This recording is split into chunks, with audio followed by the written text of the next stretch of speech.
નમસ્કાર મિત્રો, મારી યુટ્યુબ ચેનલમાં ફરી એકવાર આપનું હૃદયપૂર્વક સ્વાગત છે। આજનો ટોપિક છે મિત્રો કે તમને રાત્રે ઊંઘ ના આવતી હોય અથવા ઘણા લોકોને રાત્રે 1 કે 1.5 વાગે ઊંઘ ઉડી જાય છે, પછી જલ્દીથી ઊંઘ આવતી નથી અને અમુક લોકોને તો રાત્રે 1 કે 1.5 વાગે ત્યારે જ ઊંઘ આવે છે અને ઘણા લોકોને રાત્રે સપના આવે છે, ભયંકર સપના આવે છે, ખતરનાક સપના આવે છે, જેના કારણે એમની ઊંઘ ડિસ્ટર્બ થાય છે અને એ ઊંઘ જો આપણી પૂરેપૂરી ના થાય તો આયુર્વેદમાં કહે છે કે આપણી બોડીની અંદર અનેક પ્રકારની બીમારીઓ સમય આવે ત્યારે આવવાની શરૂઆત થઈ જાય છે। તો આ તમામ પ્રકારની બીમારીઓથી આપણે બચવું હોય, ઘસઘસાટ ઊંઘ લાવવી હોય, આપણને ખરાબ સપના ના આવે, ખૂબ સારી રીતે ઊંઘ આવે અને આપણે તંદુરસ્ત અને નિરોગી રહી શકીએ, તો એના માટે આયુર્વેદમાં આપણા ઋષિઓએ કેટલાક નિયમો બતાવે છે। એ નિયમોનું આપણે પાલન કરીશું ચુસ્તપણે તો આપણને ઘસઘસાટ ઊંઘ આવશે। મને પણ પહેલાં ઊંઘ નથી આવતી, ઘણીવાર 1.5-2 વાગે ઊંઘ ઉડી જાય, પછી આખી રાત ઊંઘ નથી આવતી। છેલ્લા 4 વર્ષથી મેં આ પ્રયોગ ચાલુ કર્યો છે મારી બોડી પર, મને અદ્ભુત પરિણામ મળ્યું છે અને આજની તારીખમાં મને ઘસઘસાટ ઊંઘ આવી જાય છે। નવરાત્રિની અંદર સોસાયટીમાં ગમે તેવું સાઉન્ડ વાગતું હોય, ગમે તેવો અવાજ આવતો હોય સ્પીકરનો, છતાં પણ મને 10 કે 10:30 થાય એટલે મને તરત જ ઊંઘ આવી જાય છે અને કોઈ પણ પ્રકારના સપના પણ આવતા નથી અને ઘસઘસાટ ઊંઘ આવે છે। સવારે 5 વાગે મારી ઊંઘ એકદમ પૂરી થઈ જાય છે।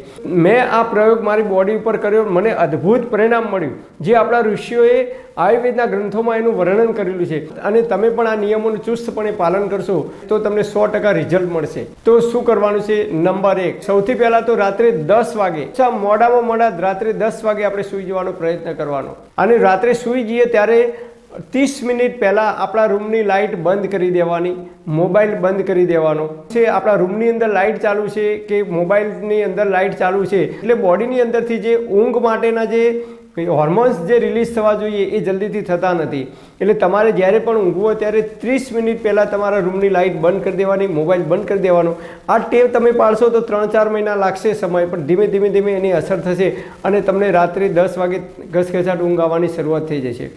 હવે સૂતા પહેલાં આપણે એક કામ કરવાનું છે, મોઢાની અંદર ઉંફાળા પાણીથી બરાબર કોગળા કરી અને મોઢું સાફ કરી અને સૂઈ જવાનું। તો મોઢાની અંદર આપણે જે ખોરાકના જો કણ ભરાઈ રહ્યા છે તો રાત્રે 8 કે 10 કલાક સુધી એ ભરાઈ રહે તો લાંબા સમયે દાઢમાં સડો આવવો, દાઢમાં દુખાવો થવો, દાઢમાં પરવું થવું, દાઢમાં રૂટ કેનાલ કરાવવી પડે, આવી બધી તકલીફો થઈ શકે છે। નંબર 3, પૂર્વ દિશા તરફ અથવા દક્ષિણ દિશા તરફ જ આપણું માથું રાખી અને સુવાનું રાખવાનું। તો આપણને પ્રશ્ન થાય કે ભાઈ પૂર્વ દિશામાં કે દક્ષિણ દિશામાં કેમ રાખવાનું? પૃથ્વી છે એ ગોળ છે, એના 2 ધ્રુવ છે, ઉત્તર અને દક્ષિણ ધ્રુવ। આપણે દક્ષિણ તરફ માથું કરીએ તો આયુર્વેદ મુજબ ઉત્તર અને દક્ષિણ 2 અસમાન ધ્રુવ થાય તો આકર્ષણ થાય છે, પૃથ્વીનું ગુરુત્વાકર્ષણ બળના લીધે આપણું આકર્ષણ થાય છે અને આપણને ઊંઘ સારી આવે છે। નંબર 4, જ્યારે પણ રાત્રે સૂઈ જઈએ ત્યારે હંમેશા ડાબા પડખે સૂઈ જવાનું। આપણે ડાબા પડખે સૂઈ જઈએ તો આપણું જે જઠર છે એ નીચેના તરફમાં આવે છે અને એની અંદર ખોરાક વળવાનું કામ ચાલે છે અને એ કામ પૂરું થઈ જાય પછી બોડી છે એ રિપેરિંગ કરવાનું કામ કરે છે, શરીરની અંદર જેટલો નકામો કચરો છે એને દૂર કરવાનું કામ કરે છે। આપણે જો જમણા પડખે સૂઈ જઈએ તો આપણું જે જઠર છે એ ઊંધી દિશામાં આવે છે, જેથી રાત્રે ખાટા ઓડકાર આવવા, ઉબકા આવવા, પેટમાં ગેસ થવો, પેટ ભારે ભારે લાગવું, આવા બધા પ્રશ્નો થઈ શકે છે। એટલે ડાબા પડખે આપણે સૂઈ જઈશું તો આપણી સૂર્યનાળી એક્ટિવ થશે। સૂર્યનાળી એક્ટિવ થાય તો જે કંઈ ખોરાક લીધો હોય એ ખોરાકનું યોગ્ય રીતે અને સમયસર પાચન થાય છે અને તમે ડાબા પડખે સૂઈ જશો તો તમને જલ્દીથી નસકોરા પણ બોલશે નહીં। રાત્રે સૂતી વખતે નાકની અંદર, બંને નાકમાં દેશી ગાયનું શુદ્ધ ઘી ઘરે જાતે બનાવેલું હોય તો એ ઘીના 2-2 ટીમ્પા નાકની અંદર નાખી દેવાના। તો એનાથી શું થશે? તો નાકમાં તમે ઘી નાખશો તો એ બ્રેઇન, મગજ સુધી પહોંચે છે। મગજમાં કોઈ પણ દવા પહોંચાડવી હોય તો આયુર્વેદમાં કહે છે કે નાક એક જ રસ્તો એવો છે કે નાકમાં તમે નાખશો તો એ બ્રેઇન સુધી, મગજ સુધી પહોંચશે અને તમારું મગજ છે એક શાંત થશે। જે લોકોને યાદશક્તિ ઓછી રહે છે, ભૂલી જાય છે, તમારી યાદશક્તિમાં વધારો થશે, તમારું બ્રેઇન, મગજ છે એક શાંત થશે અને તમને ઘસઘસાટ ઊંઘ આવશે। નંબર 5, ડૂંટીની અંદર એટલે કે નાભીની અંદર લાકડાની ગાણીનું શુદ્ધ તલનું તેલ હોય તો શુદ્ધ તલનું તેલના 3-4 ટીમ્પા દરરોજ રાત્રે નાભીની અંદર નાખવાના। તો કેમ નાખવાના એ પણ પ્રશ્ન થાય। તો આપણી ડૂંટી, નાભી છે એ આયુર્વેદ કહે છે કે આપણું બોડીનું સંચાલન કરે છે, મેઇન મુખ્ય કેન્દ્ર છે। તમે જુઓ, જ્યારે કોઈ માતાના ગર્ભની અંદરથી બાળકનો જન્મ થાય છે, માતાના ગર્ભમાં બાળક હોય છે ત્યારે એ બાળકનું સંચાલન માતાના જે ડૂંટી હોય છે, નાભી હોય છે, ત્યાંથી એક નાળ જાય છે અને એ નાળ દ્વારા એ બાળકનું એના પેટની અંદર હોય છે ત્યારે એનો વિકાસ થાય છે, એનું સંચાલન થાય છે બોડીનું, નાના બાળકનું. તમે જુઓ, બાળકનો જન્મ થાય ત્યારે એની નાભીની અંદર એક નાડી હોય છે અને નાડી છે એ ડૉક્ટરો દ્વારા થોડાક સમય પછી ધીરે ધીરે એને દૂર કરવામાં આવે છે.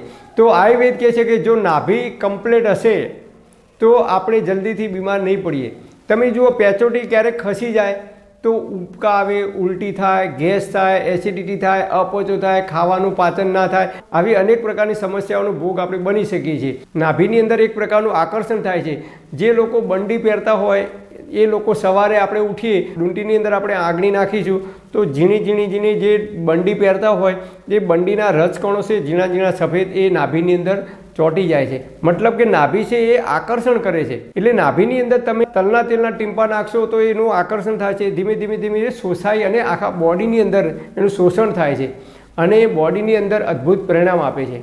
જો તલનું તેલ ના હોય લાકડાની ગાણીનું તો તમે દેશી ગાયનું શુદ્ધ ઘી ઘરે બનાવેલું હોય તો એ પણ તમે ઉપયોગ કરી શકો છો. નંબર 6, પગના તળિયે તમારી પાસે અનુકૂળતા હોય તો પગના તળિયે 10 મિનિટ, વધારે નહીં પણ 10 મિનિટ તમે કોસાનો વાટકો હોય તો કોસાના વાટકા ઉપર ઘી લગાવી અને પગના તળિયે 10 મિનિટ સુધી માલિશ કરશો તો તમારું બ્રેઇન પાવરફુલ થાય છે અને મગજ શાંત થશે તો એકદમ શાંતિથી ઊંઘ આવશે, કોઈ સપના નહીં આવે, ખરાબ વિચારો નહીં આવે, ઘસઘસાટ ઊંઘ આવશે.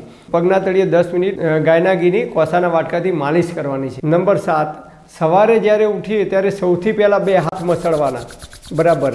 એટલે શું થશે તો આખી રાત આપણે સૂઈ જઈએ એટલે બોડી છે, આપણું શરીર છે એ શિથિલ અવસ્થામાં આવી જાય છે અને 2 હાથ બરાબર આપણે મસળીએ, બોડીની અંદર લોહીનું જે પરિભ્રમણ છે એ એક્ટિવ થઈ જાય છે, આપણું બોડી એક્ટિવ થાય છે અને એ 2 હાથ ઘસી અને આંખો ઉપર લગાવી દેવાના. આંખોનું તેજ વધશે અને નાની ઉંમરમાં મોતિયો જલ્દીથી આવશે નહીં. પછી શું કરવાનું, મોઢાની અંદરથી થૂંક લઈ, વાસી થૂંક લઈ અને એ આંખો ઉપર લગાવી દેવાનું. જેમ આંખોમાં કાજલ લગાવી એમ દરરોજ તમે જો લગાવવાનું રાખશો તો જલ્દીથી મોતિયો નહીં આવે.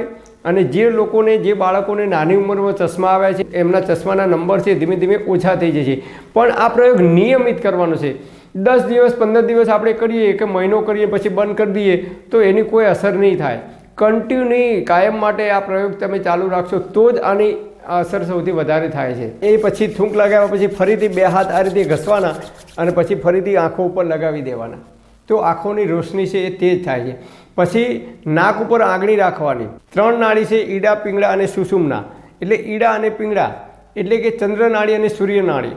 જમણું નાક છે એ સૂર્ય નાડી છે અને ડાબું નાક છે એ ચંદ્ર નાડી છે. તો આપણે ચેક કરવાનું કઈ નાડી, કયા નાકમાંથી શ્વાસોશ્વાસ ચાલુ છે. જે નાકમાંથી શ્વાસોશ્વાસ ચાલુ હોય એ પગ જમીન ઉપર સૌથી પહેલાં મૂકવાનો.